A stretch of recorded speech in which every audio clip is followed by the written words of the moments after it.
Capítulo 5. Gâmbito. Certamente existe um antigo código de conduta. Certamente seus costumes eram mais duros do que os que temos hoje. Mas eu me arriscaria a dizer que não nos afastamos desses costumes mais do que uma camada superficial. A palavra de um guerreiro ainda é a sua obrigação pela palavra dada. E entre daqueles que servem lado a lado, nada existe de pior do que alguém que mente para seus companheiros e os leva à desonra. As leis de hospitalidade ainda proíbem que aqueles que partilharam o sal à mesa de um homem derramem sangue no seu chão. O inverno aprofundou-se em volta do castelo de Torre do Cervo. As tempestades vinham do mar, atacavam-nos com uma fúria gelada e depois partiam normalmente. Eram acompanhadas de neve que se depositava sobre as ameias como pasta doce em bolo de nozes. A profunda escuridão das longas noites se tornavam mais longas e, nas noites limpas, as estrelas ardiam frias sobre nós. Após minha longa viagem para casa, vindo do reino da montanha, a ferocidade do inverno não me ameaçava como ameaçara outrora. Ao fazer as rondas diárias pelos estábulos e pela velha cabana de porcos, minhas bochechas podiam arder de frio e os cílios congelar e se colar uns aos outros, mas sabia que o lar e uma lareira quente estavam perto. As tempestades e os grandes frios que rosnavam como lobos à nossa porta eram também as feras vigilantes que mantinham os navios vermelhos afastados de nossas costas.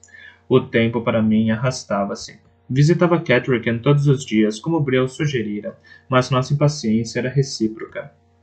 Tenho certeza de que eu a irritava tanto quanto ela a mim. Não me atrevia a passar muitas horas com o filhote para que não nos vinculássemos.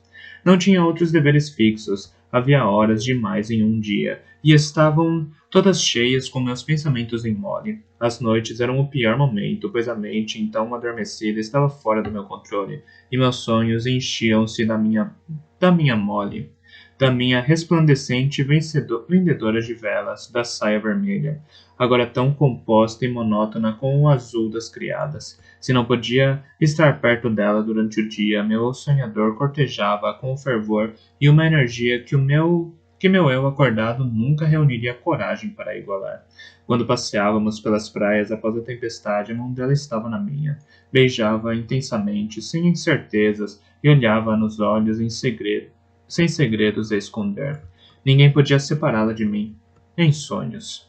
A princípio, o treino de Breu seduziu-me a espioná-la. Sabia qual dos quartos do andar dos criados era o seu. Sabia qual das janelas era a sua. Fiquei até sabendo, por acaso, as horas de suas idas e vindas. Ficava envergonhado por permanecer onde pudesse ouvir seus passos nas escadas ou obter um breve vislumbre dela, tratando de seus assuntos ao mercado.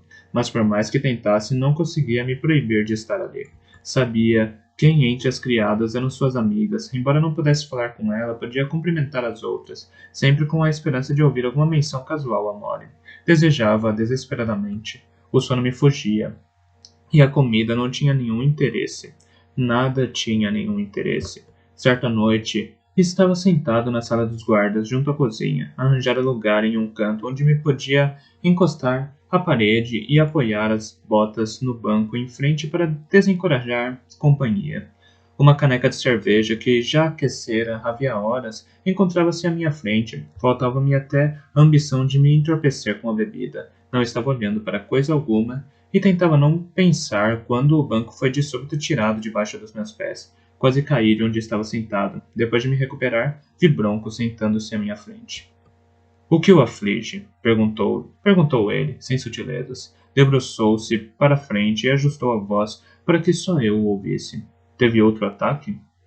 Olhei para a mesa, falei igualmente baixo. Alguns tremores, mas nenhum ataque de fato. Eles parecem me acometer só se me cansar demais. Ele acenou gravemente com a cabeça e esperou. Ergui o olhar para encontrar os seus olhos escuros postos em mim. A preocupação que vi neles tocou qualquer coisa em mim. Abanei a cabeça, de súbito, sem voz. É Molly, disse, passado um momento. Não conseguiu descobrir por onde ela foi? Sim. Ela está aqui, em Torre do Cervo, trabalhando como aia de paciência. Mas paciência não me deixa vê-la. Diz que Os olhos de Bronco arregalaram-se ao ouvir minhas primeiras palavras. Agora olhava ao redor e então inclinou a cabeça para a porta. Ergui-me e o segui de volta aos estábulos e depois ao seu quarto. Sentei-me à sua mesa, em frente à lareira, e ele me trouxe o conhaque bom de lavra e 2 taças. Então pegou as ferramentas de emendar couro e sua eterna pilha de arreios para consertar. Passou-me para as mãos um cabresto que precisava de uma nova correia. Para si, preparou um trabalho delicado em uma aba de sela. Puxou o banco para mais perto e me olhou.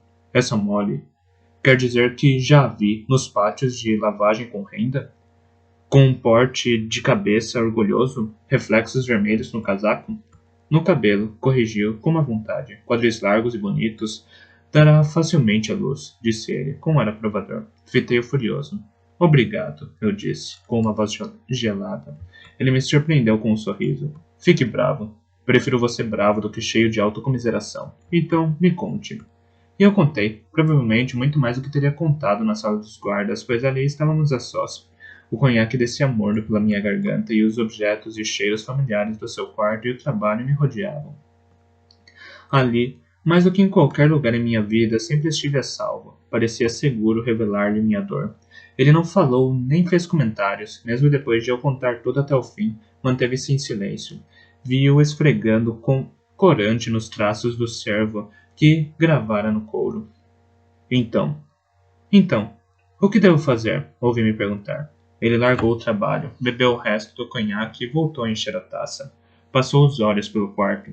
Você está me perguntando, é claro, porque notou meu singular sucesso em arranjar para mim uma esposa dedicada e muitos filhos? A amargura em sua voz me surpreendeu. Mas antes de poder reagir, ele soltou uma gargalhada abafada. Esqueça o que eu disse. No fim das contas, a decisão foi minha, e tomada há muito tempo. Fiz cavalaria. O que você acha que devia fazer? Fitei-o, taciturno. O que levou as coisas pelo caminho errado em primeiro lugar? Não respondi a ele, e ele me perguntou. Não acabou de dizer que a cortejou como garoto e que ela encarou sua proposta como a de um homem? Ele estava à procura de um homem, portanto, não ande por aí, amuado como uma criança contrariada. Porte-se como um homem. Emborcou metade do conhaque e voltou a encher ambas as taças. Como? Quis saber. Do mesmo modo que se mostrou um homem em outras situações. Aceite a disciplina, erga-se à altura da tarefa. Então não pode vê-la. Se sei alguma coisa das mulheres, isso não quer dizer que ela não o vê. Mantenha isso em mente. Olha para si mesmo. Seu cabelo está parecendo a pelagem de inverno de um pônei. Aposto que está com essa camisa há uma semana e está magro como um potro de inverno. Duvido que volte a ganhar respeito dessa maneira. Alimente-se. Arrume-se todos os dias e, em nome de Eda, faça algum exercício em vez de andar cabisbaixo pela sala dos guardas. Arranje algumas tarefas e dedique-se a elas. Concordei lentamente com aquele conselho. Sabia que ele tinha razão, mas não pude evitar de protestar. Mas nada disso me servirá de alguma coisa se paciência continuar não me deixando ver mole. A longo prazo, meu rapaz, a questão não é entre você e paciência, é entre você e mole. E o rei sagaz, eu disse com uma careta. Ele me olhou com cara de interrogação. Segundo paciência, um homem não pode estar juramentado a um rei ao mesmo tempo que entrega por completo coração a uma mulher. Um cavalo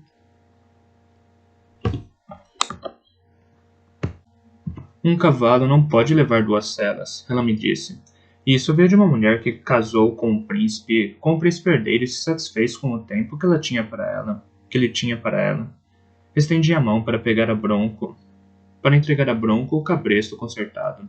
Ele não pegou, parara no ato de erguer a taça de conhaque. Pousou-a sobre a mesa com tanta força que o líquido saltou, derramando pela borda. Ela te disse isso? Perguntou com uma voz rouca. Seus olhos perfuraram os meus. Anuí lentamente.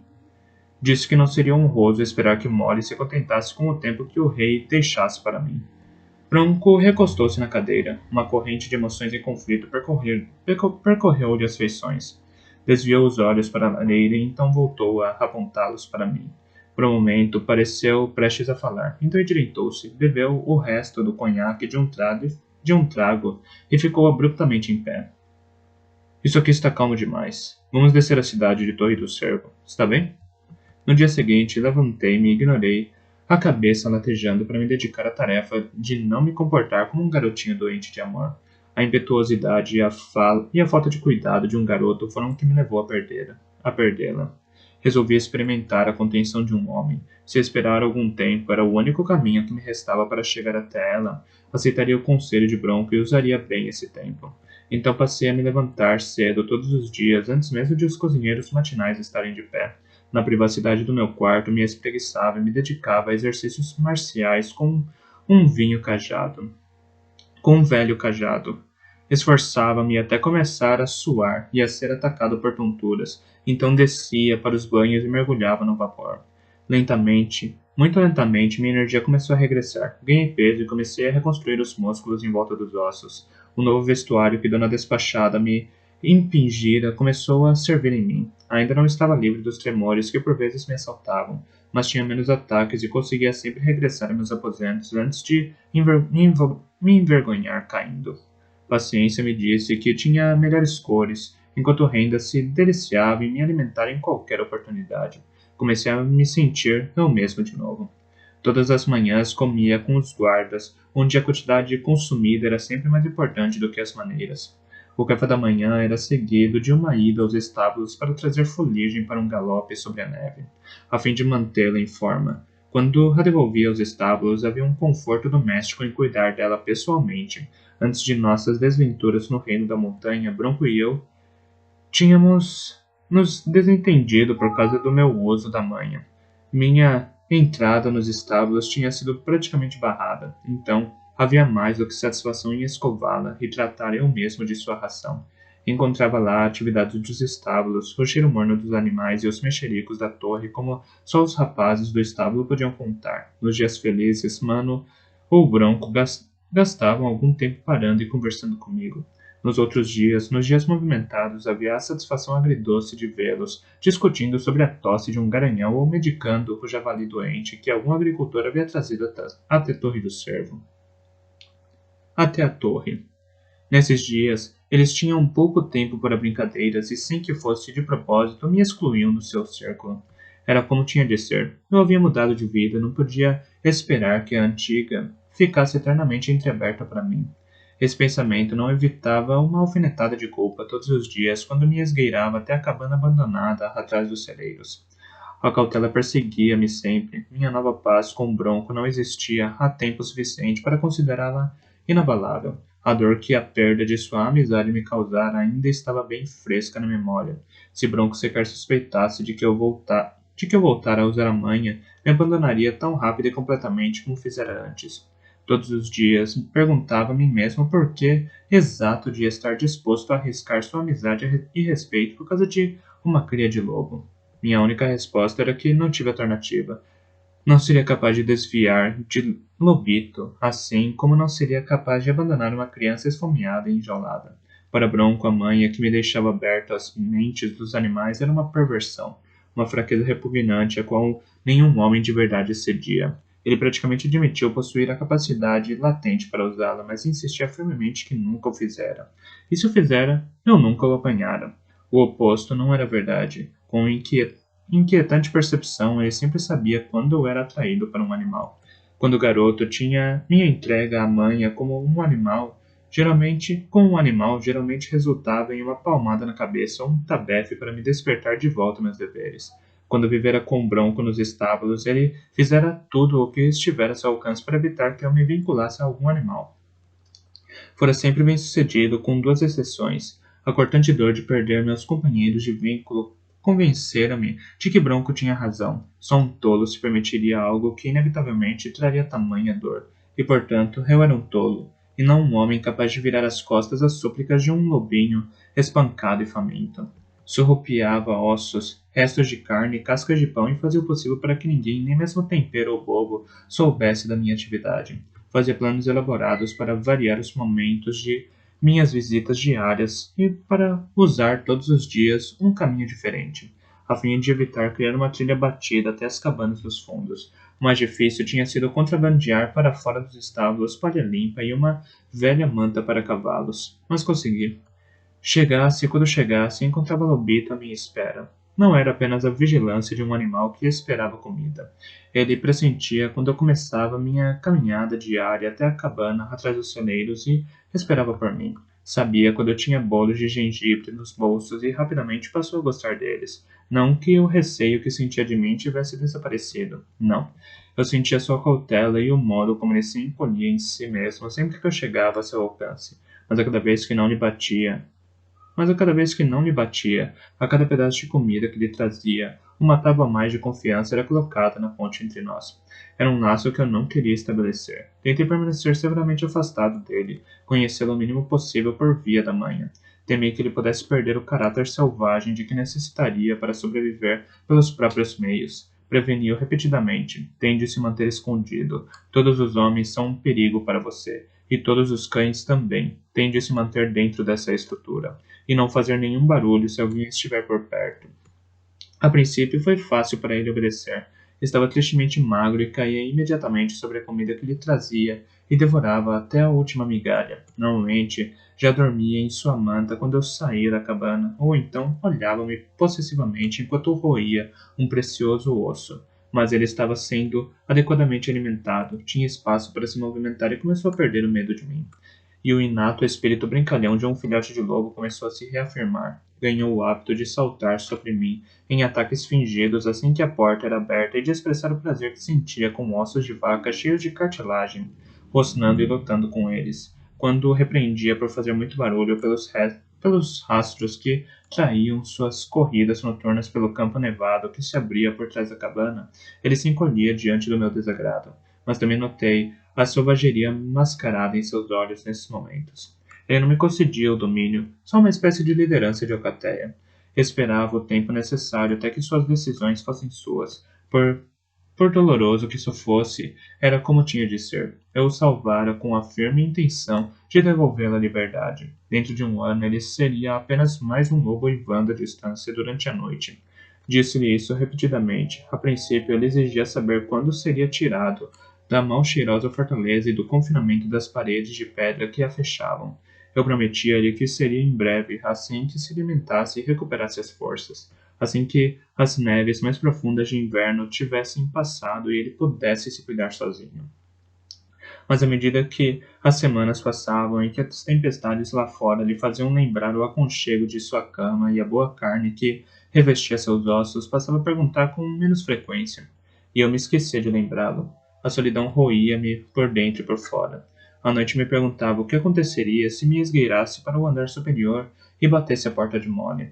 O dia resistia a vincular-me ao pequeno filhote que dependia tão completamente de mim. Só havia outra criatura na torre tão solitária como eu. Tenho certeza de que tem outros deveres a cumprir. Por que me visita todos os dias? Perguntou-me Catrican, ao modo direto da montanha. Estávamos no meio da manhã, após uma noite de tempestade. Nevava em grossos flocos e, apesar do frio, Catrican ordenara que as persianas das janelas fossem abertas para que pudesse ver o nevoeiro. Seu quarto de costura tinha vista para o mar, e eu achava que ela estava fascinada pelas imensas e inquietas águas. Seus olhos naquele dia tinham uma cor muito semelhante à da água. Pensei em ajudar o tempo a passar de uma forma mais agradável, minha princesa herdeira. Passar o tempo, suspirou.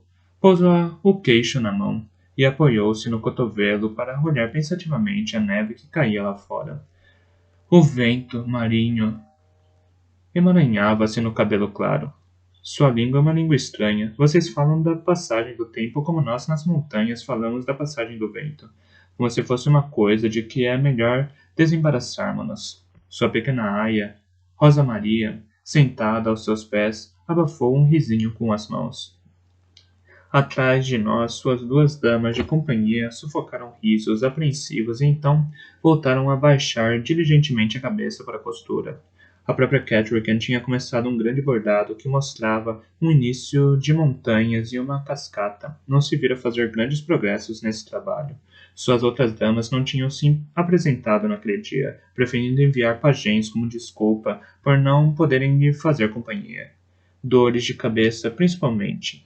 Ela não parecia compreender que estava sendo desrespeitada pela falta de atenção. Eu não sabia como lhe explicar isso e em certos dias perguntava a mim mesmo se deveria fazê-lo. Esse era um desses dias. Mexi-me na cadeira e cruzei as pernas para o outro lado.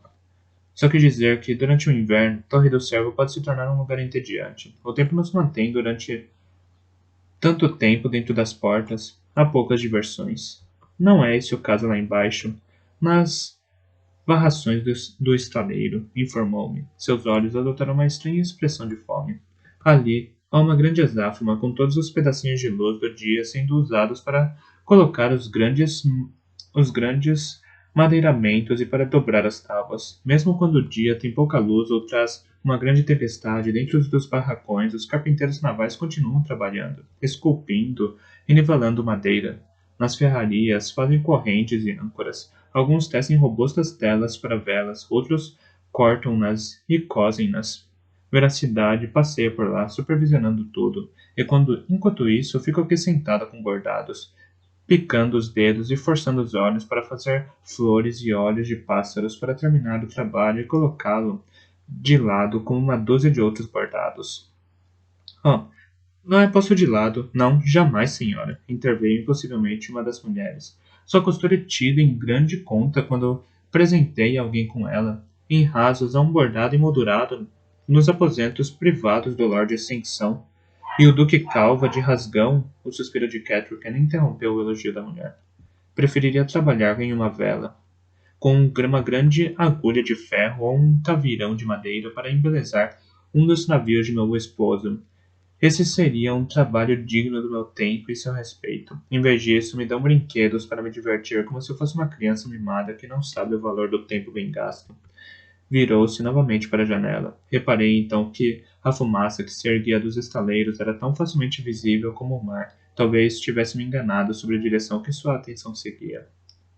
Devo mandar buscar chá e bolinhos, senhora? Inquiriu, com um ar esperançoso uma de suas damas. Ambas tinham os chares sobre os ombros. Catherine não parecia notar o ar gelado do mar que entrava pela janela aberta. Mas, para aquelas duas, não podia ser agradável ficar sentada nesse vento manuseando as agulhas. Se desejarem, respondeu desinteressadamente Catherine. Não tenho fome nem sede. Na verdade, temo que engorde como um ganso de engorda se passar o dia inteiro sentado bordando, comendo e bebericando. Anseio por fazer qualquer coisa significativa. Diga-me a verdade, Fitz. Se não se sentisse obrigado a me visitar, estaria sentado sem fazer nada em seus aposentos? Ou fazendo trabalhos miudinhos no tear? Não. Mas, por outro lado, eu não sou a princesa herdeira. Herdeira. Ah, agora compreendo bem essa parte do meu título. Uma amargura que eu nunca ouvira vinda dela insinuou-se em sua voz. Mas princesa? Na minha terra, como bem sabe, não dizemos princesa. Se eu estivesse lá agora e governando no lugar do meu pai, seria chamada de sacrifício. Mas eu seria sacrifício, para tudo que fosse para o bem da minha terra e do meu povo. Se estivessem lá no pico do inverno, o que estaria fazendo? Perguntei, pensando apenas em achar um tema mais confortável de conversa. Foi um erro. Ela se calou e olhou pela janela. Nas montanhas, disse em voz baixa. Nunca havia tempo para ficar sem nada. Eu era mais nova e, claro, a maior parte dos deveres do sacrifício recaía sobre meu pai e meu irmão mais velho. Mas, como John que diz, há sempre trabalho suficiente para ocupar a todos e ainda sobra algum.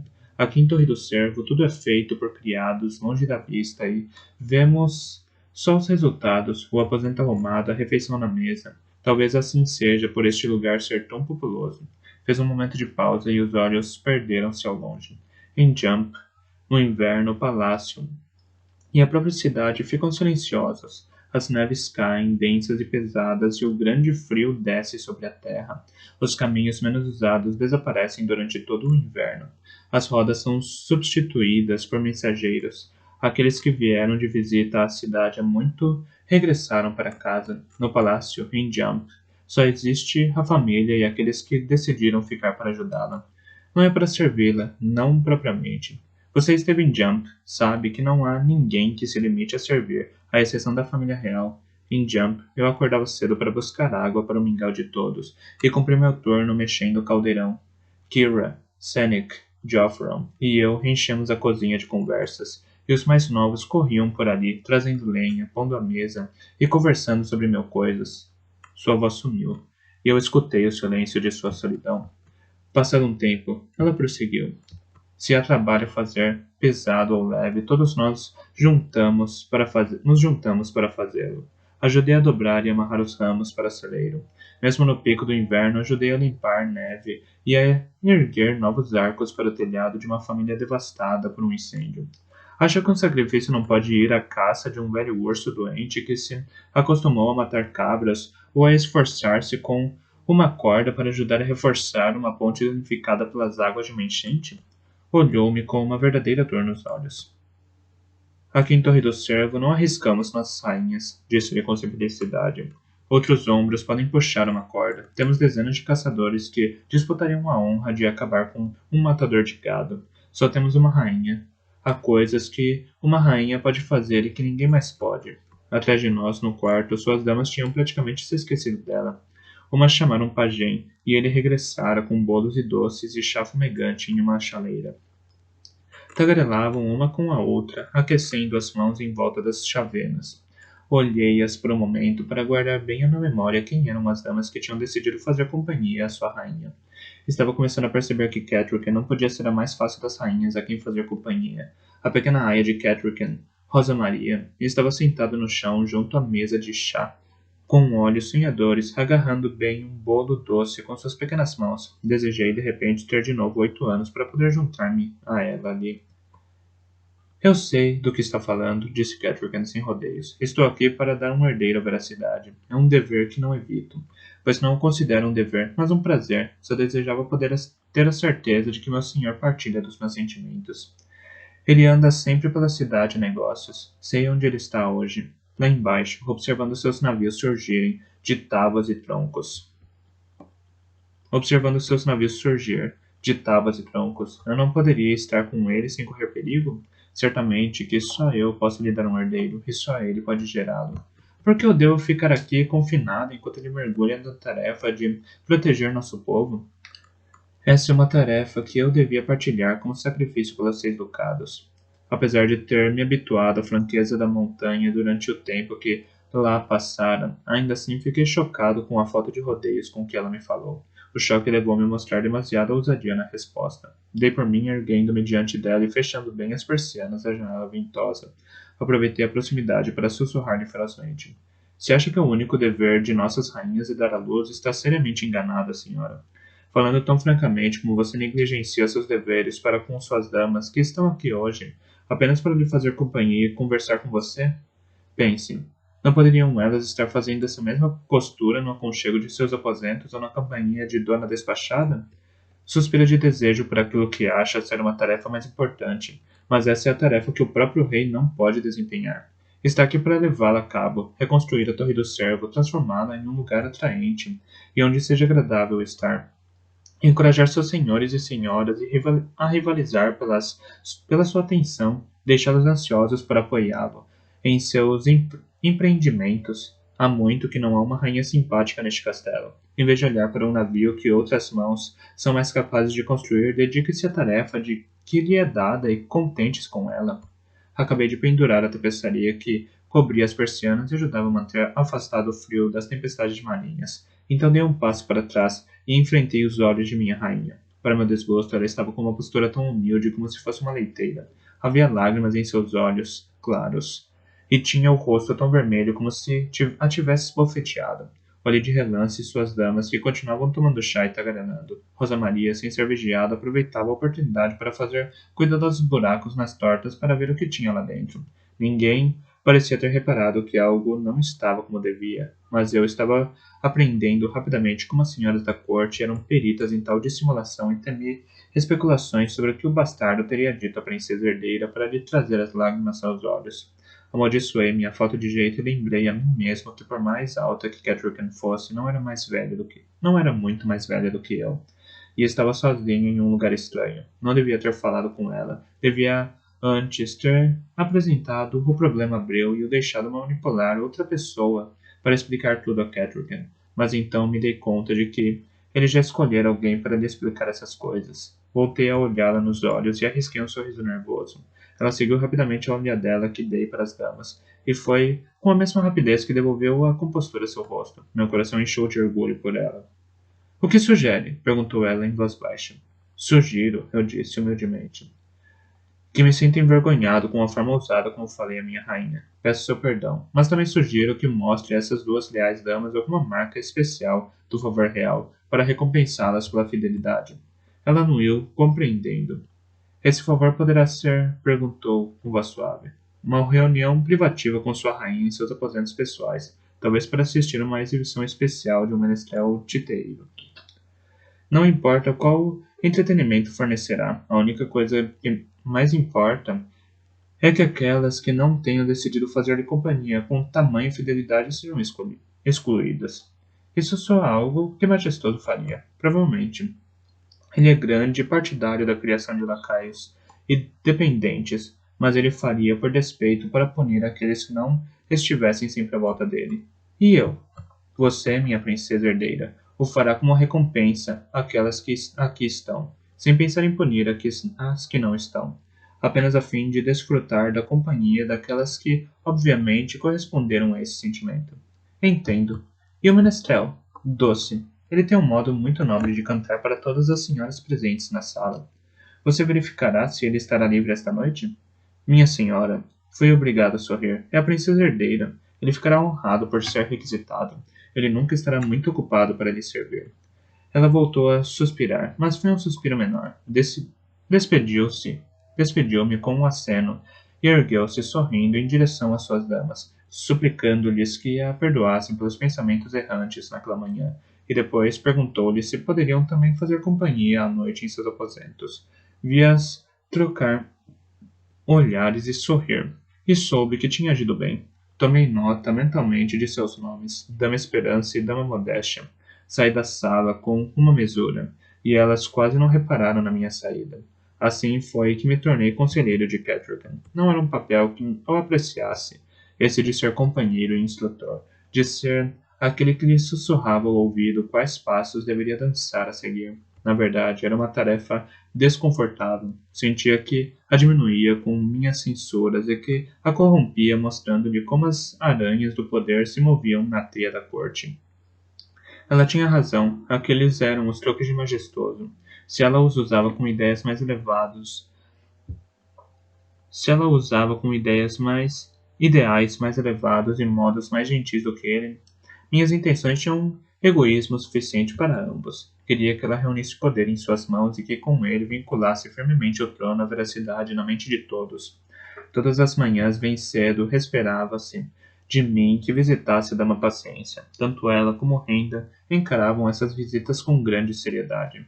Paciência julgava-me completamente à sua disposição, como se ainda fosse seu pajem, e não pensava duas vezes antes de me encarregar de copiar um antigo pergaminho em uma de suas preciosas folhas de papel de junco, ou de exigir que lhe mostrasse meus progressos na flauta. Ralhava comigo sempre por não demonstrar suficiente empenho nessa área e passava a maior parte de uma hora confundindo-me enquanto tentava me ensinar o instrumento. Eu tentava ser tratável e educado, mas me sentia encurralado em sua conspiração para evitar que visse mole. Compreendia a sabedoria do rumo que Paciência pretendia que eu seguisse, mas a sabedoria não aliviava a solidão. Apesar dos esforços das mulheres para me manter afastado dela, eu via mole por todo lado. Oh, não em pessoa, mas no aroma da grossa vela de baga de loureiro que ardia tão docemente no manto deixado dobrado sobre uma cadeira. Até o mel dos bolos de mel tinha um sabor de mole para mim. Seria considerado um tolo por me sentar perto da vela e inspirar seu aroma, ou por escolher a cadeira na qual pudesse me encostar a seu manto umedecido pela neve? Por vezes sentia-me como Catrican, como se estivesse me afogando naquilo que se exigia de mim, como se nada restasse em minha vida que fosse apenas para mim.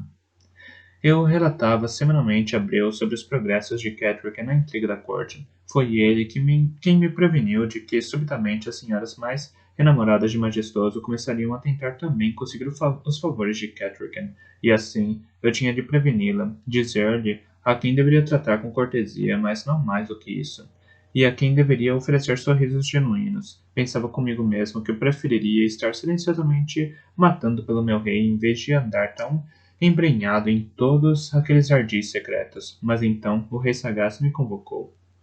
A mensagem chegou de manhã muito cedo, e eu me vesti apressadamente para atender ao meu rei. Aquela era a primeira vez que ele me convocava à sua presença desde meu regresso à Torre do Cervo. Ser ignorado deixara-me desconfortável. Estaria desagradado comigo devido ao que acontecera em Jump? Certamente eu teria dito a mim diretamente. Mas mesmo assim, a incerteza roía-me. Tentei me apressar ao máximo para comparecer e ao mesmo tempo tomar especial cuidado com a minha aparência. Acabei me saindo mal em ambas as tarefas. Meu cabelo, raspado devido à febre que tive nas montanhas, voltara a crescer, tão denso e rebelde como de veracidade. Pior, minha barba começava também a se eriçar. 2 vezes Bronco me disse que seria melhor eu decidir usar barba ou tratar de me barbear com mais frequência. Como minha barba crescia tão irregular como a pelagem de inverno de um pônei, cortei diligentemente a cara várias vezes nessa manhã, até decidir que um pouco de penugem chamaria menos atenção do que todo aquele sangue. Penteei o cabelo para trás e desejei poder prendê-lo num rabo de cavalo de guerreiro. Preguei na camisa um alfinete que Sagaz me dera tanto tempo antes para me identificar como seu. Então, apressei-me a comparecer perante meu rei. Quando caminhava, apressado pelo corredor que levava à porta do rei, majestoso emergiu subitamente de sua porta. Parei para não me esbarrar nele, e então me senti encurralado ali, fitando-o.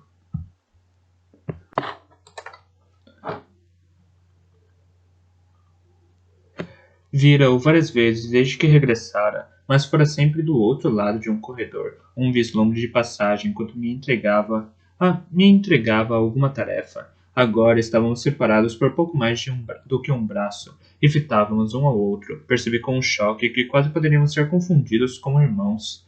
O cabelo dele era mais encaracolado, seus traços eram mais finos e seu porte mais aristocrático. Seu vestuário era um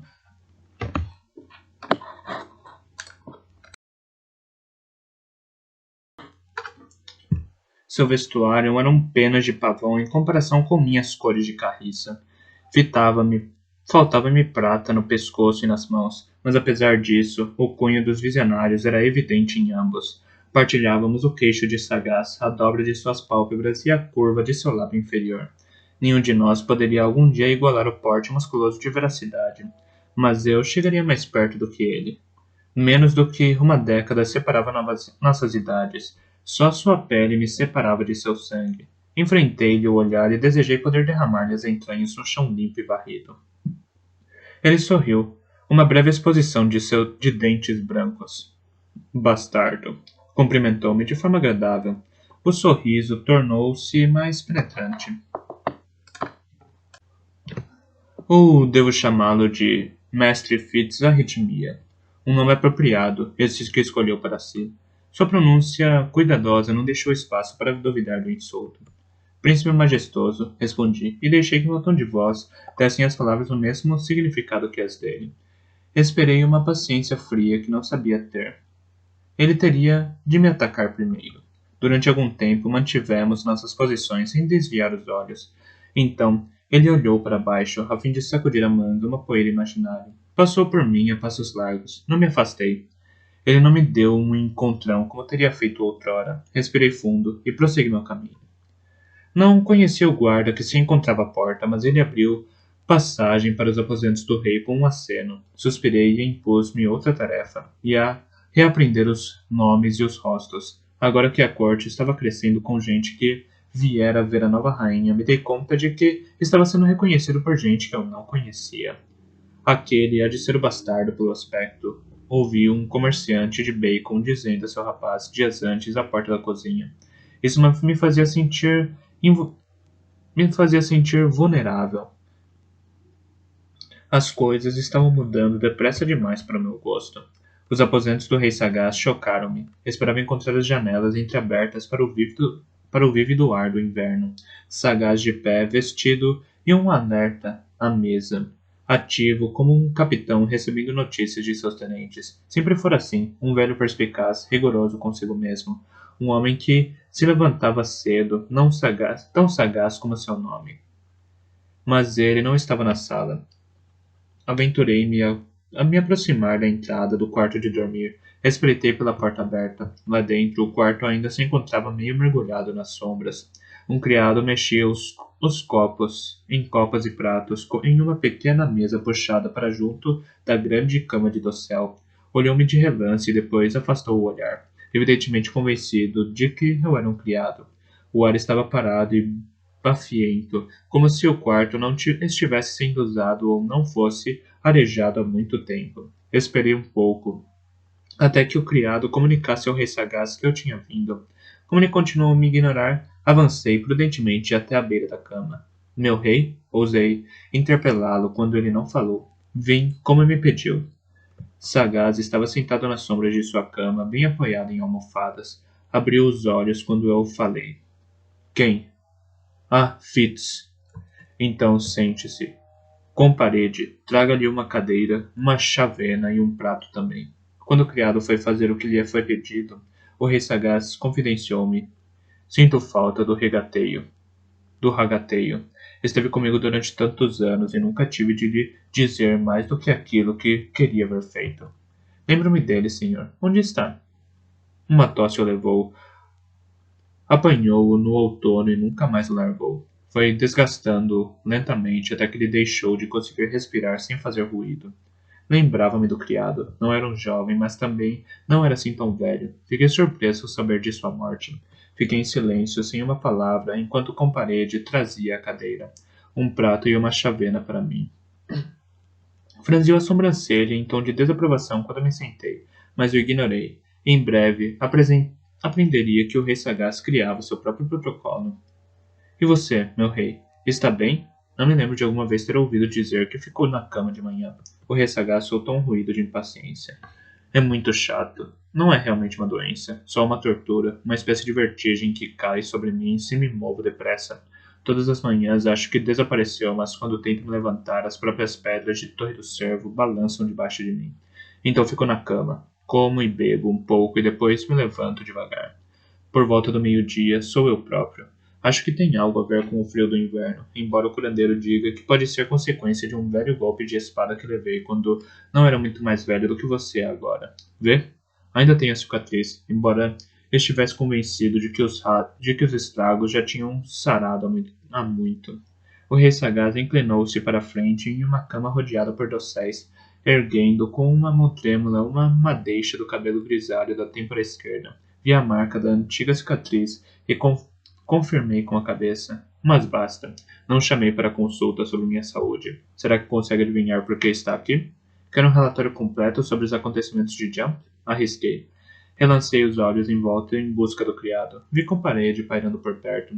Regateio teria partido para permitir que Sagaz e eu conversássemos livremente. Perguntei a mim mesmo com que clareza me atreveria a falar em frente daquele novo homem. Mas Sagaz afastou o assunto com um gesto. Está feito, rapaz, disse ele pesadamente. Veracidade e eu conversamos. Agora ultrapassamos o problema. Não me parece que haja muito que possa me dizer que eu já não saiba ou adivinhe. Veracidade e eu conversamos longamente. Eu lamento certas coisas, mas aqui estamos. E aqui é sempre o lugar onde temos de começar tudo, hein? As palavras incharam-me na garganta, deixando-me quase sufocado, majestoso. Quis dizer-lhe, seu filho que tentou me matar, que tentou matar seu neto bastardo, também conversou longamente com ele. Isso foi antes ou depois de ter me posto em seu poder, mas tão claramente como se Breu ou Verdacidade tivesse falado comigo soube de sobre o que não tinha o direito de questionar meu rei, nem mesmo de lhe perguntar se ele entregara minha vida ao filho mais novo. Apertei os maxilares e mantive as palavras por proferir. Sagaz encontrou meus olhos. Os olhos dele tremularam até com parede. Com parede. Vá para a cozinha por um tempo, ou para onde quiser, desde que não seja aqui. Com parede pareceu desagradado, mas se virou com uma fungadela e partiu. Deixou a porta entreaberta atrás de si. A um sinal de Sagaz, levantei-me e fechei a porta. Voltei para a cadeira. Fitz cavalaria. Disse ele com gravidade. Isso não pode ser. Senhor? Sustentei-lhe o olhar por um momento, e depois olhei para baixo. Ele falou com voz pesada. Por vezes, os jovens ambiciosos fazem tolices. Quando lhes é mostrado o erro de suas atitudes, pedem desculpa. Ergui de súbito os joelhos, perguntando a mim mesmo se ele esperava um pedido de perdão, mas ele prosseguiu. Foi-me apresentada uma dessas desculpas. Aceitei-a. E agora prosseguimos. Confie em mim, disse com gentileza, mas não se tratava de um pedido. Às vezes o silêncio é o melhor remédio. Recostei-me na cadeira, inspirei fundo, suspirei cuidadosamente. Em um momento consegui me controlar e ergui os olhos para meu rei com o rosto aberto. Posso perguntar por qual motivo me chamou, meu rei? Uma coisa desagradável, disse ele com uma expressão de repugnância. O Duque Ford de Vigas acha que eu deveria resolvê-la. Teme o que se pode seguir se não o fizer. Não acho que seja. Boa política ser ele próprio agir diretamente. Então eu aceitei o pedido, ainda que a do contragosto. Já bastam os salteadores. Teremos ainda de enfrentar disputas internas? Seja como for, eles têm o direito de me pedir, e eu o dever de conceder o pedido se me for feito. Uma vez mais irá ser portador da justiça do rei, Fitz. Fez-me um resumo da situação em Vigas. Uma jovem de Baía das Focas viera a Torre Crespa para oferecer-se a Ford como guerreira. Ele ficara feliz por aceitá-la, pois era simultaneamente bem musculosa e instruída nas artes da guerra, sabendo manejar varas, arcos e lâminas. Era tão bela como forte, pequena, escura e saudável como uma lontra marinha. Fora um acréscimo bem-vindo à sua guarda, e logo também se tornou uma figura popular na corte. Possuía tão propriamente encanto, mas aquela coragem e força de vontade que leva outros a seguir alguém. O próprio Ford tornou-se seu amigo. A mulher, inspirada à corte, instilara uma nova coragem em sua guarda. Mas os últimos tempos começara a imaginar-se profetisa e adivinha. Afirmava ter sido escolhido pelo deus do mar, El, para um destino mais elevado. Seu nome fora Mádia e sua ascendência não tinha nada de especial, mas agora mudara de nome em uma cerimônia de fogo, vento e água, e chamara a si mesmo de Vírago. Comia apenas carne que fosse abatida por ela mesma e não mantinha nos aposentos nada que não tivesse sido feito por si ou ganho pela força das armas. O número de seus seguidores ia aumentando e incluía alguns dos nobres mais novos, bem como muitos dos soldados sob seu comando. A todos pregava a necessidade de voltar a adorar e honrar El. Abraçara os velhos costumes, defendendo uma vida rigorosa e simples que glorificava aquilo que uma pessoa podia conquistar com sua própria força. Via os salteadores e a forja como punição de El pelos nossos costumes amolecidos e culpava a dinastia visionária por encorajar essa moleza. A princípio, falaram de tais coisas de maneira circunspecta. Nos últimos tempos, tornara-se mais aberta, mas nunca ousou dar voz à completa traição.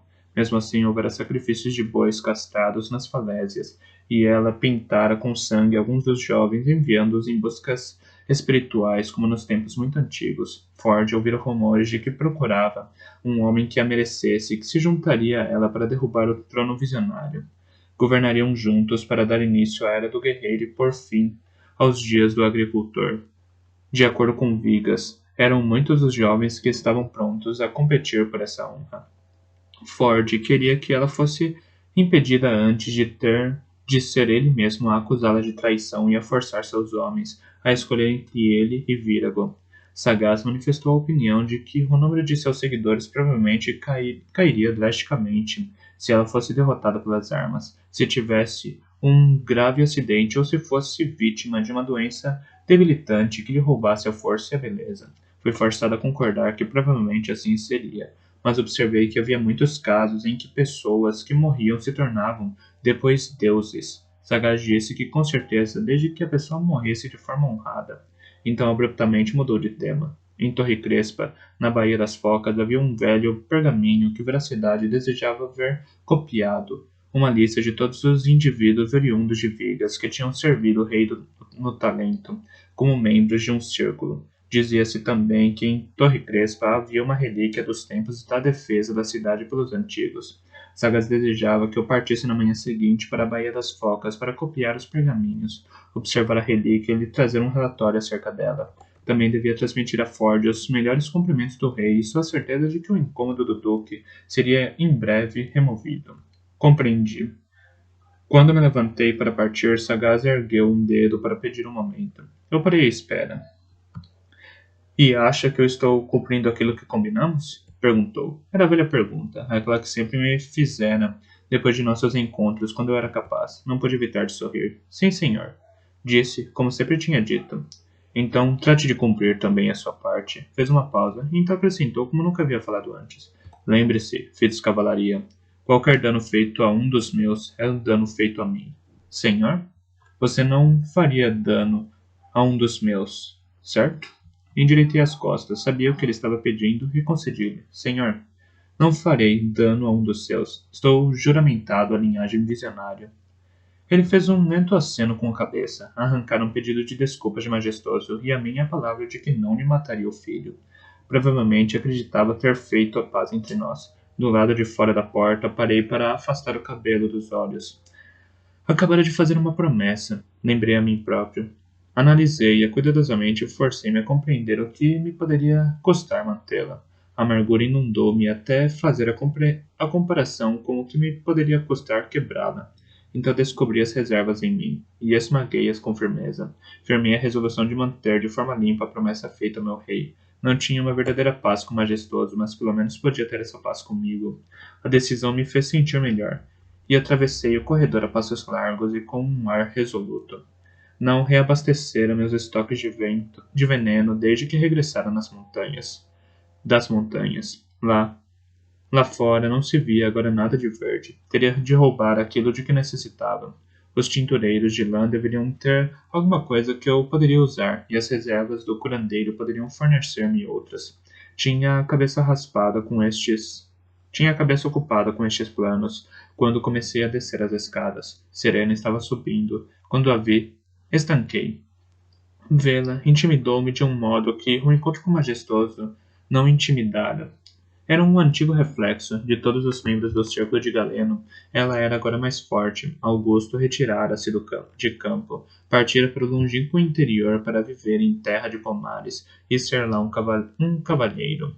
Seu talento fora-lhe arrancado por completo durante o reencontro final que assinalara o fim de Galeno. Serena era agora a talentosa chave do círculo. Durante o verão permanecia em Torre do Servo, e todos os outros membros do círculo, espalhados por torres e fortalezas por toda a nossa longa costa, canalizavam através dela seus relatórios para o rei. Durante o inverno, todo o círculo vinha para a Torre do Servo, a fim de renovar os vínculos de amizade. Na ausência de um mestre do talento, ela assumira grande parte do estábulo de Galeno em Torre do Servo. E também assumira, com grande entusiasmo, o apaixonado ódio que Galeno sentia por mim. Ela me lembrava com muita vivacidade abusos passados e inspirava-me um terror que não queria ceder à lógica. Evitava-a desde o meu regresso, mas agora seu olhar me congelava. A escadaria tinha largura mais do que suficiente para permitir que duas pessoas passassem uma pela outra, a menos que uma delas se colocasse deliberadamente no meio de um degrau. Mesmo sendo obrigada a olhar para mim de baixo para cima, senti que era ela quem tinha vantagem. Seu porte mudara desde a época em que éramos ambos alunos de Galeno. Toda sua aparência física refletiu a nova posição que ocupava. Sua túnica de um azul de meia-noite era ricamente bordada. O longo cabelo escuro estava intrincadamente preso atrás da cabeça com um fio de arame polido, atado a ornamentos de marfim. Prata ornava-lhe a garganta e rodeava-lhe os dedos, mas sua feminilidade desaparecera. Ela adotara os valores ascéticos de Galeno, pois seu rosto estava emagrecido até o osso, e as mãos transformadas em garras. Tal como ele, ela ardia de autoconfiança. Era a primeira vez que me abordava diretamente desde a morte de Galeno. Parei acima dela, sem fazer ideia do que queria de mim. Bastardo, disse ela, com uma voz inexpressiva. Era uma designação, não uma saudação. Perguntei a mim mesmo se essa palavra chegaria a perder o poder de me alfinetar. Serena, disse eu, com um tom mais neutro que consegui encontrar. Não morreu nas montanhas. Não, não morri. E ela ali ficou, bloqueando a minha passagem. Em voz muito baixa, disse, eu sei o que fez. Sei o que é. Por dentro estava tremendo como um coelho. Disse a mim mesmo que ela provavelmente estava gastando todos os mínimos pedaços do talento de que dispunha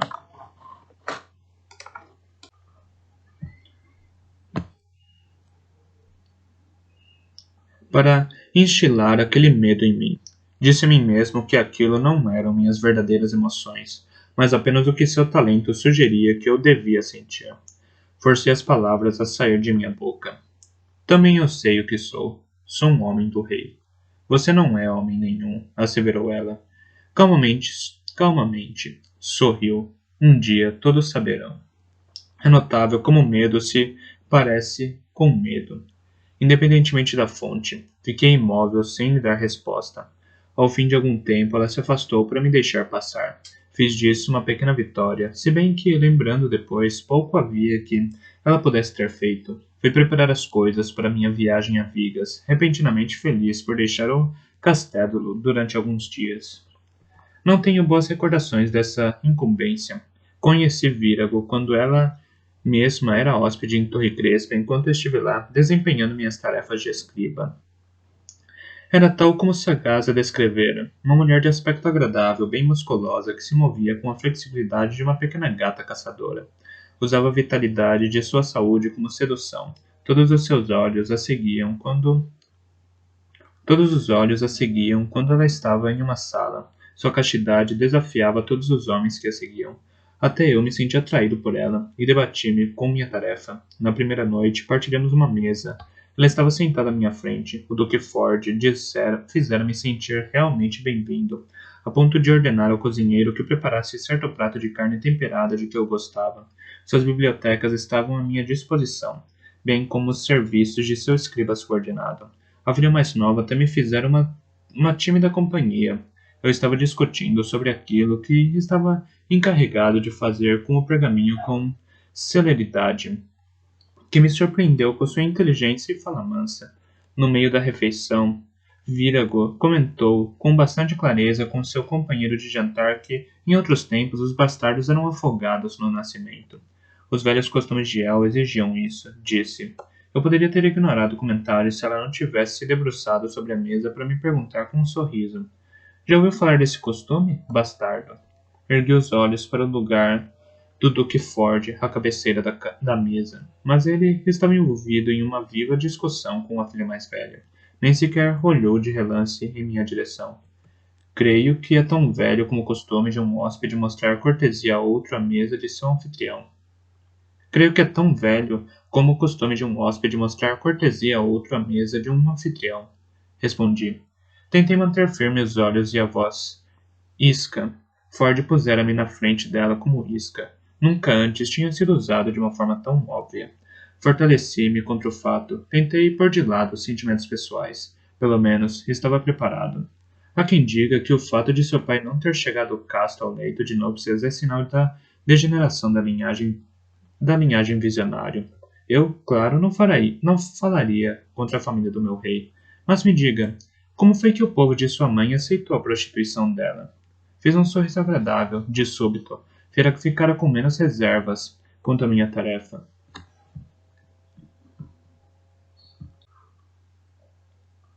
Não me recordo de muitas coisas sobre minha mãe ou sua família, disse, em tom de conversa.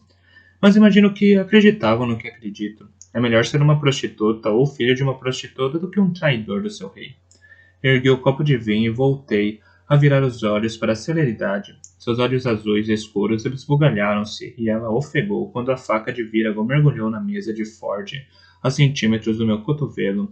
Eu já o esperara e não vacilei. Em vez disso, virei-me para lhe enfrentar o olhar. Vírago estava em pé, com os olhos ardendo e as narinas dilatadas. Suas cores intensas inflamavam minha beleza. Falei brandamente. Diga-me, você ensina os velhos costumes, não é verdade? Será então que não segue aquele que proíbe o derramamento de sangue na casa onde é convidada? Seu sangue é impuro? Seu sangue impuro é derramável? Perguntou como resposta. Tal como você, eu não envergonharia a mesa do meu duque deixando que se diga que ele permitiu que convidados matassem uns aos outros por cima de seu pão. Ou será que dá tão pouca importância à cortesia para com seu duque como a lealdade para com seu rei? Não jurei nenhuma lealdade ao seu laço rei visionário, silvou ela. As pessoas mudaram de posição, algumas com desconforto, outras para ver melhor. Alguns tinham vindo testemunhar o desafio que ela me vinha lançar à mesa de Ford.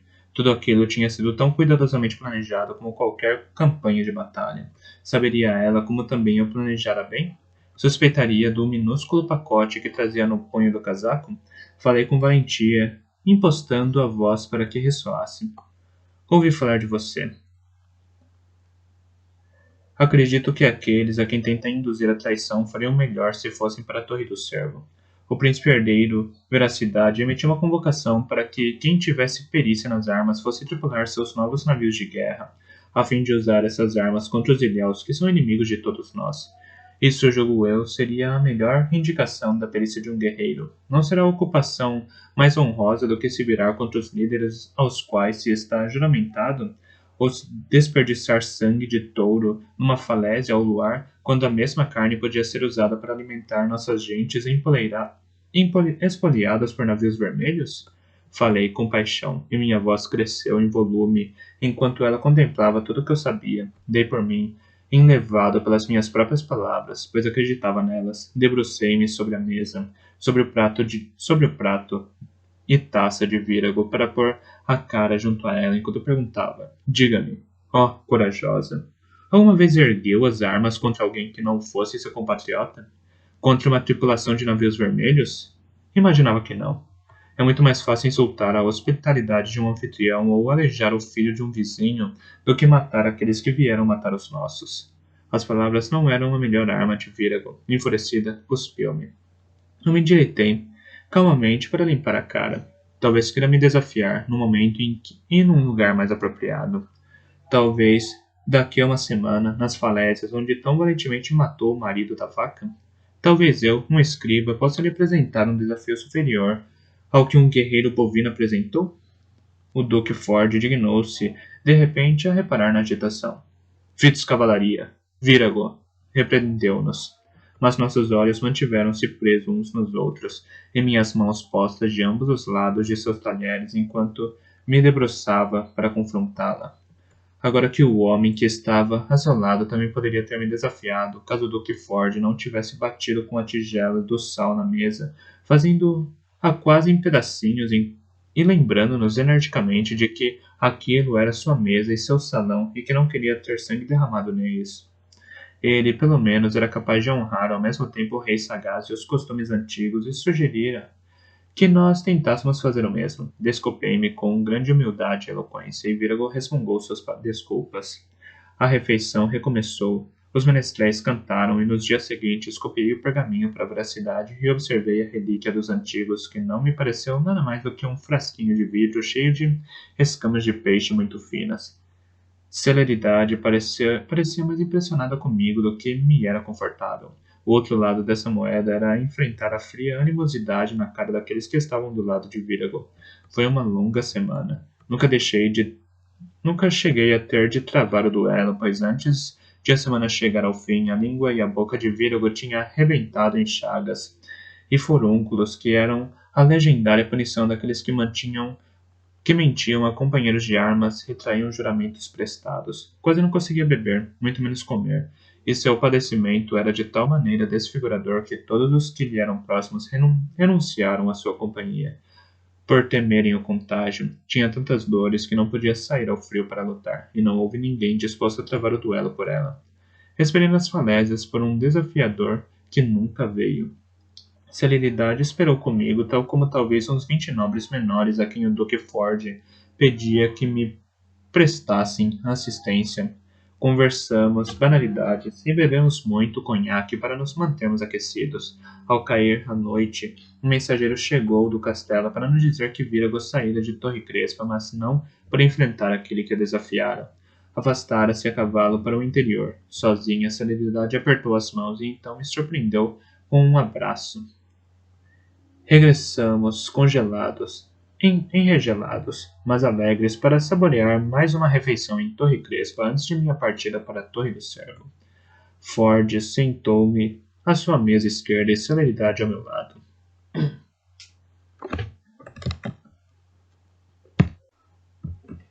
Sabe, observou perto do fim da refeição, sua semelhança com seu pai torna-se mais notável a cada ano que passa. Nem todos os conhaques de vigia poderia ter impedido o arrepio de que suas palavras me causaram. Capítulo 6 Forjados. Os dois filhos da rainha Constância e do rei Sagaz foram Cavalaria e Veracidade. Só 2 anos separaram seus nascimentos, e cresceram tão próximos como dois irmãos podiam ser. Cavalaria era o mais velho e foi o primeiro a assumir o título de príncipe herdeiro no dia de seu 16º aniversário. Foi quase imediatamente mandado pelo pai para lidar com uma disputa fronteiriça com os estados de Calcede. Desse momento em diante, raramente esteve em Torre do Cervo durante mais do que alguns meses consecutivos. Mesmo depois de Cavalaria ter se casado, raramente lhe foi permitido passar os dias descansando. Não que houvesse propriamente assim tantas insurreições fronteiriças nessa época, mas o rei sagaz parecia decidido a formalizar suas fronteiras com todos os vizinhos.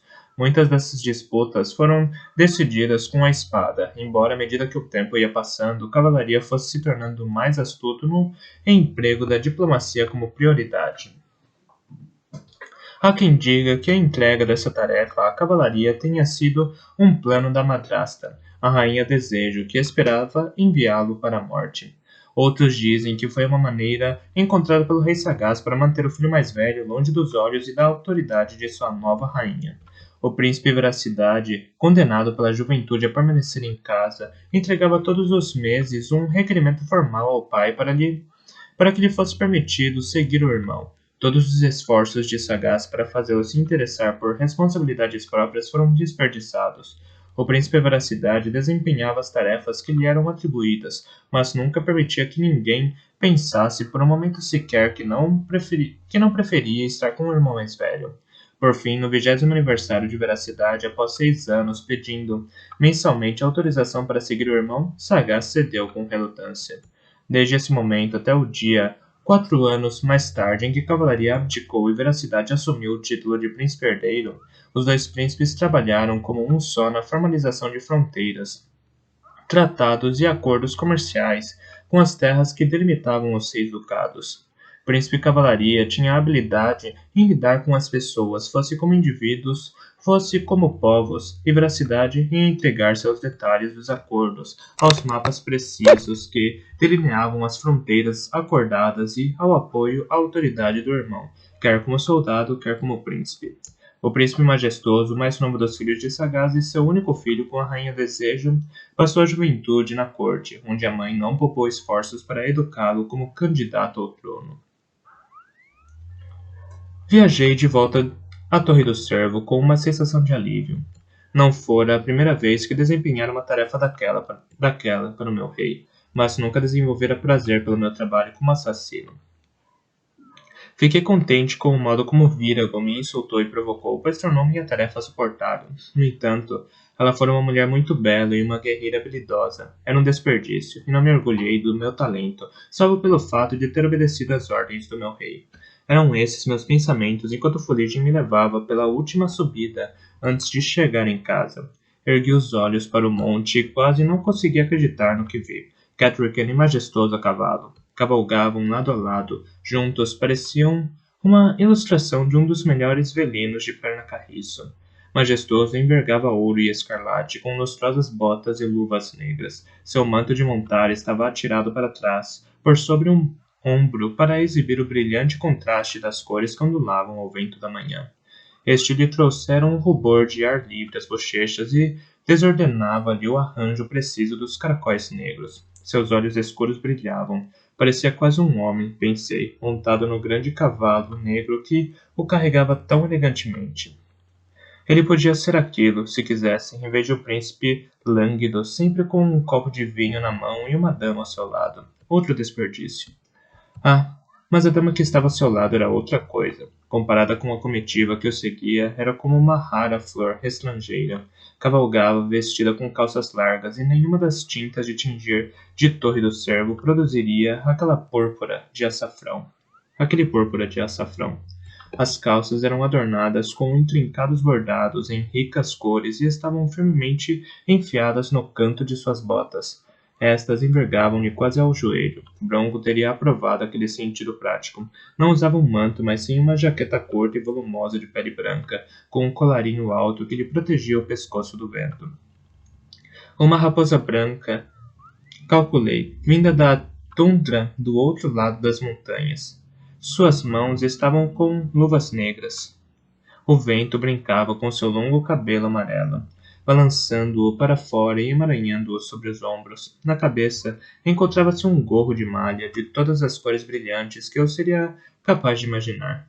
Montava o cavalo com as costas eretas e chegada para a frente, ao estilo da montanha, e isso fazia passo leve pensar que devia trotar em vez de caminhar. Os arreios da égua cor de avelã estavam repletos de minúsculas campainhas de prata e soltavam um tilitar penetrante como orvalho congelado na manhã fresca. Comparada com as outras mulheres, com suas volumosas saias e mantos, parecia ágil como uma gata. Fazia lembrar uma exótica guerreira de um clima norte ou uma aventureira de alguma história antiga. Isso a distinguia de suas damas, não como uma mulher bem nascida e bem adornada que mostra sua posição entre aqueles que são menos da realeza, mas quase como um falcão engaiolado com aves canoras. Não tinha certeza se ela deveria mostrar-se assim aos seus súditos. O príncipe majestoso cavalgava ao lado de Catherine, sorrindo e conversando com ela. A conversa era viva, temperada, frequentemente com gargalhadas. Ao me aproximar, deixei a fuligem diminuir o ritmo. Catherine puxou as rédeas de sua égua, sorrindo, e teria parado para me cumprimentar, mas o príncipe majestoso fez um aceno gelado e pôs o cavalo a trote. A égua de Catherine, para não ser deixada para trás, puxou pelo freio e igualou o ritmo ao dele. Recebi saudações igualmente enérgicas daqueles que seguiam atrás da rainha e do príncipe. Parei para os ver passar e depois prossegui até a Torre do Cervo, com o coração inquieto. O rosto de Catherine estava animado, as pálidas bochechas mostravam-se rosadas por causa do ar frio. E o sorriso que dirigia majestoso fora tão genuinamente alegre como os sorrisos ocasionais que ainda me concedia, mas não conseguia acreditar que ela fosse ingênua a ponto de confiar nele. Refleti sobre isso enquanto desprendia a sela de fuligem e a escovava. Estava agachado para examinar-lhe os cascos quando senti que Bronco me observava por cima da parede da cocheira. Perguntei-lhe: Há quanto tempo? Há quanto tempo? Ele sabia sobre o que eu estava perguntando. Ele começou alguns dias depois que você partiu. Trouxe aqui para baixo um dia e falou-me bem, dizendo que achava uma grande pena que a rainha passasse todos os dias fechada no castelo. Ela estava acostumada a uma vida tão aberta e vigorosa nas montanhas. Disse que ela o persuadiu a ensiná-la a montar como nós fazemos aqui nas terras baixas. Então ordenou-me que selasse passo leve com a sela que Veracidade fizera para sua rainha. E foram-se embora. Bem, que haveria eu de fazer ou dizer? Perguntou-me no tom feroz quando me virei para olhar interrogativamente. É como você disse. Somos homens do rei, juramentados, e majestoso é um príncipe da linhagem visionário. Mesmo se eu fosse suficientemente desleal para lhe dizer que não, ali estava minha princesa herdeira, aguardando que lhe fosse buscar a égua e a selasse. Um ligeiro movimento da minha mão recordou a Bronco que suas palavras soavam quase traiçoeiras. Entrou na cocheira atrás de mim para coçar pensativamente atrás das orelhas de fuligem, enquanto eu acabava de cuidar dela. Não podia fazer mais nada, concedi, mas tenho de me perguntar quais serão suas verdadeiras intenções. E por que ela o atura? Suas intenções? Talvez queira só conseguir reconquistar os favores dela. Não é segredo que ela definha no castelo. Ela é bem falada por todos, mas há nela demasiada honestidade para que leve os outros a crer que é feliz quando não é. Talvez, concedi de má vontade, ergui tão subitamente a cabeça como um cão quando seu dono subia. Tenho de ir. O príncipe herdeiro Veracidade deixe que as palavras ficassem a pairar. Não tinha de dizer a Bronco que fora chamado por intermédio do talento. Coloquei no ombro os alforjes onde levava os pergaminhos arduamente copiados e dirigi-me ao castelo. Não parei para trocar de roupa nem sequer para me aquecer aos fogos da cozinha. Fui diretamente para a sala dos mapas de Veracidade. A porta estava entreaberta e eu bati uma vez e entrei. Veracidade encontrava-se debruçada sobre um mapa preso à mesa. Quase nem olhou para cima quando entrei. Vinho com especiarias fumegante já me esperava e uma generosa bandeja de carnes frias e pão estava em uma mesa perto da lareira. Após um tempo, ele se endireitou. Você bloqueia bem demais, disse Veracidade com um jeito de saudação. Há 3 dias que tento lhe apressar. E quando é que finalmente repara que é talentoso? Quando está nos meus estábulos. Digo-lhe uma coisa, Fitz. Temos de arranjar tempo para lhe ensinar a ter algum tipo de controle sobre seu talento. Mas eu sabia, enquanto ele falava, que nunca haveria esse tempo. Havia muitas outras coisas exigindo sua atenção. Como sempre, mergulhou imediatamente naquilo que o preocupava.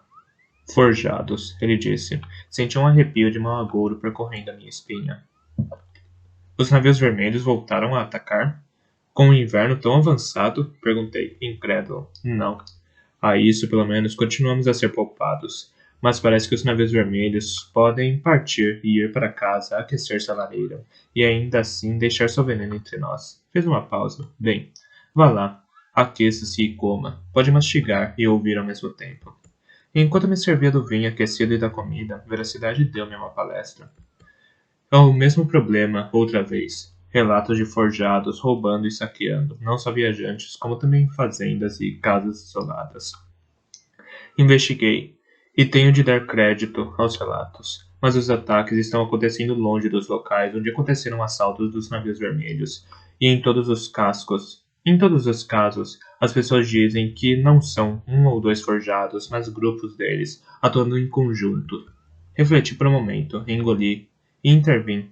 Não me parece que os forjados sejam capazes de atuar em bandos ou até mesmo como parceiros.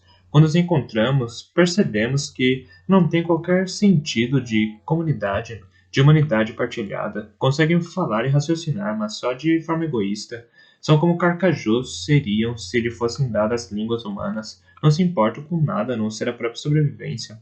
Veem uns aos outros apenas como rivais pelo alimento ou conforto de qualquer gênero. Voltei a encher a caneca, grato pelo calor do vinho que se espalhava, pelo menos afastava o frio físico. Mas a gélida ideia do isolamento desolado dos forjados, o vinho não conseguia alcançar. Fora a manha que me permitira descobrir aquilo sobre os forjados.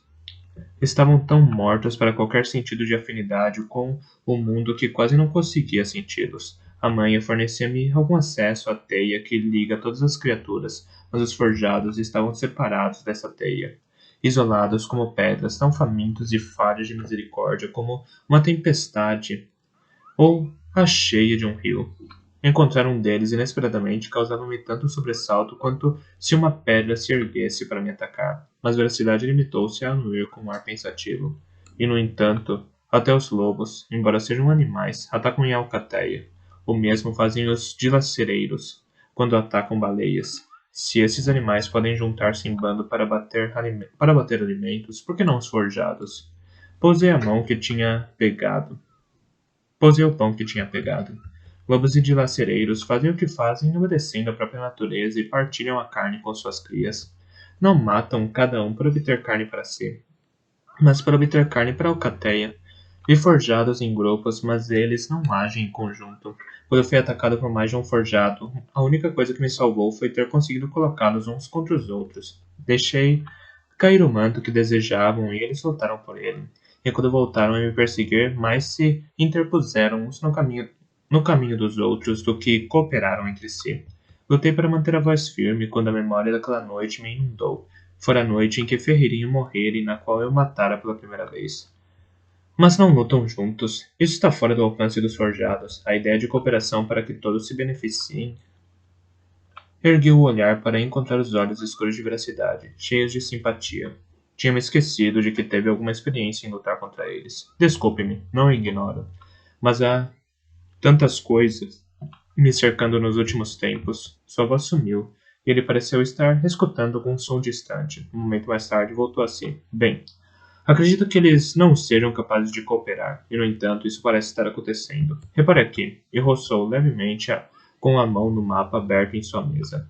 Tenho assinalado os locais das queixas, e a seguir, quantos se diz que estão em cada lugar. Em cada lugar. O que acha disso? Coloquei-me ao seu lado. Estar ao lado de Veracidade era como estar ao lado de outro tipo de lareira. A força do talento irradiava dele. Perguntei a mim mesmo se ele se esforçaria para mantê-lo controlado e se ameaçaria constantemente jorrar de seu interior e espalhar sua consciência por todo o reino. O mapa, Fitz, recordou-me e eu me perguntei quanto saberia ele de meus pensamentos. Forcei-me a me concentrar na tarefa em mãos. O mapa mostrava cervo desenhado com um detalhe maravilhoso. Baixios e planícies de maré estavam marcados ao longo da da costa e o mesmo acontecia com os pontos de referência do interior e com as estradas secundárias. Era um mapa feito com amor por um homem que caminhara, cavalgara e navegara pela zona. Veracidade usara pedaços de cera vermelha como marcadores. Estudei-os, tentando entender onde estava seu verdadeiro motivo de preocupação. 7 incidentes diferentes. Estendeu a mão para tocar seus marcadores. Alguns a um dia de cavalgada de Torre do Cervo. Mas não tivemos ataque dos navios vermelhos tão perto. Então, de onde virão esses forjados? Podem ter sido expulsos de suas aldeias natais. É verdade, mas por que haveriam de convergir sobre Torre do Cervo? Talvez sejam pessoas desesperadas que fingem ser forjados para roubar os vizinhos? Talvez. Mas é perturbador que os incidentes estejam acontecendo cada vez mais perto de Torre do Cervo. Há 3 grupos diferentes, segundo o que as vítimas dizem, mas todas as vezes que surge um relato de um assalto ou de uma intrusão num celeiro ou de uma vaca morta no campo, o grupo responsável parece ter se aproximado mais de Torre do Cervo. Não consigo imaginar nenhum motivo para os forjados fazerem uma coisa dessa. E parou-me quando fiz menção de falar. As descrições de um grupo conhecido e com as de outro ataque, relatado há mais de um mês. Se esses são os mesmos forjados, percorreram uma longa distância desde esse acontecimento. Isso não soa a forjados, disse, e então cautelosamente perguntei, suspeita de algum tipo de conspiração? Veracidade soltou uma fungadela amarga. Claro. Quando é que já não suspeitamos de conspirações? Mas quanto a isso, pelo menos, acho que podemos procurar a fonte mais longe do que Torre do Cervo. Calou-se abruptamente, como se tivesse se dado conta da franqueza com que falara. Verifique isso, Fitz, está bem? Cavalgue por aí durante algum tempo e escute. Conte-me o que dizem nas tabernas. Fale-me dos sinais que encontrar nas estradas. Reúna um falatório que houver sobre outros ataques e monitore os detalhes discretamente. Pode fazer isso por mim? Claro, mas diga discretamente por quê. Parece-me que se alertássemos as pessoas, ouviríamos falar mais rapidamente o que se passa. Ouviríamos mais coisa, é verdade. Mais rumores e muito mais queixas. Por enquanto, as queixas que temos são individuais. Eu sou o único, julgo eu, que encontrou nelas um padrão. Não quero ver Torre do Cervo em armas, queixando-se de que o rei nem sequer consegue proteger a capital. Não. Discretamente, Fitz, discretamente. Verificar isso discretamente. Não o verbalizei como uma pergunta. Veracidade encolheu ligeiramente seus ombros largos, mas foi mais como quem muda um fardo de posição do que como quem o descarrega. Põe um fim ao problema sempre que puder. Sua voz soava fraca e ele olhava o fogo. Discretamente, Fitz. Muito discretamente. Anuí lentamente. Também já desempenhara esse tipo de tarefa. Matar forjados não me incomodava tanto quanto matar um homem. Por vezes tentava fingir que estava dando paz a uma alma atormentada, dando um fim último a uma angústia de uma família. Esperava não me tornar muito perito em mentir para mim mesmo. Era um luxo que um assassino não se podia entregar. Eu prevenira-me de que devia sempre me lembrar do que realmente era. Não um anjo de misericórdia, mas um assassino que trabalhava a bem do rei, ou do príncipe herdeiro. Era meu dever manter o trono em segurança. Meu dever, hesitei, e então falei. Meu príncipe, no caminho de regresso, vi nossa princesa herdeira Catherine. Ela estava cavalgando pelos campos com o príncipe majestoso. Fazem um belo par, não fazem? E ela monta bem a cavalo? Veracidade não conseguia manter a amargura completamente afastada da voz. Sim, mas ao estilo da montanha. Ela veio ter comigo, dizendo que desejava aprender a montar melhor nos seus grandes cavalos das terras baixas. Elogiei a ideia. Não sabia que ela escolheria Majestoso como mestre da equitação. Veracidade debruçou-se sobre seu mapa, estudando um detalhe que não se encontrava lá. Ela talvez esperasse que você quisesse ensiná-la, falei, sem pensar ao homem.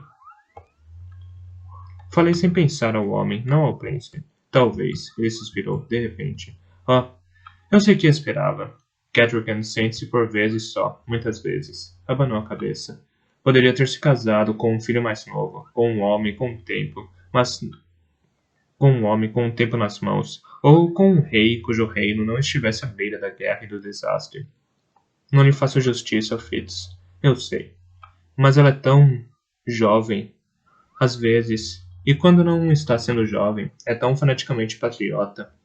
Arde por se sacrificar pelos seus ducados. Tenho de sempre refreá-la dizendo que não é disso que os educados necessitam. Ela é como um provocador. Não há nela paz para mim, Fitz. Ou quer brincadeiras ruidosas como uma criança ou está me interrogando sobre todos os detalhes de alguma crise que estou tentando apartar no momento. Pensei de repente na obstinada caça que a cavalaria fizera à frívola paciência. Eu tive um vislumbre de seus motivos. Uma mulher que não fosse um escape para ele.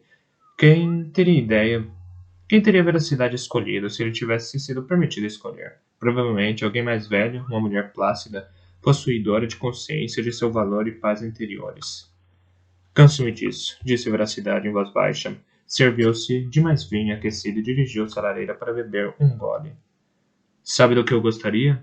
Não era realmente uma pergunta, nem me incomodei em responder. Gostaria que seu pai estivesse vivo e fosse o príncipe herdeiro, e que eu ainda fosse seu braço direito. Ele me diria a que tarefas deveria me dedicar, e eu faria o que ele pedisse. Estaria em paz comigo mesmo, por mais difícil que fosse o meu trabalho, pois teria certeza de que ele sabia o que estava fazendo. Sabe como é fácil, Fitz, seguir um homem em quem acredita? Ergueu, por fim, o olhar para me fitar nos olhos. Meu príncipe, eu disse em voz baixa. Creio que sim. Por um momento, Veracidade ficou muito sério. E então? Ah, disse. Pousou seus olhos nos meus e não precisei do calor do talento para sentir a gratidão que me enviou. Afastou-se da lareira, endireitou-se melhor. Meu príncipe herdeiro estava de novo na minha frente. Mandou-me embora com um minúsculo movimento. E eu fui. Ao subir a escada até meu quarto, pela primeira vez na vida, perguntei-me se não deveria me sentir grato por ter nascido bastardo.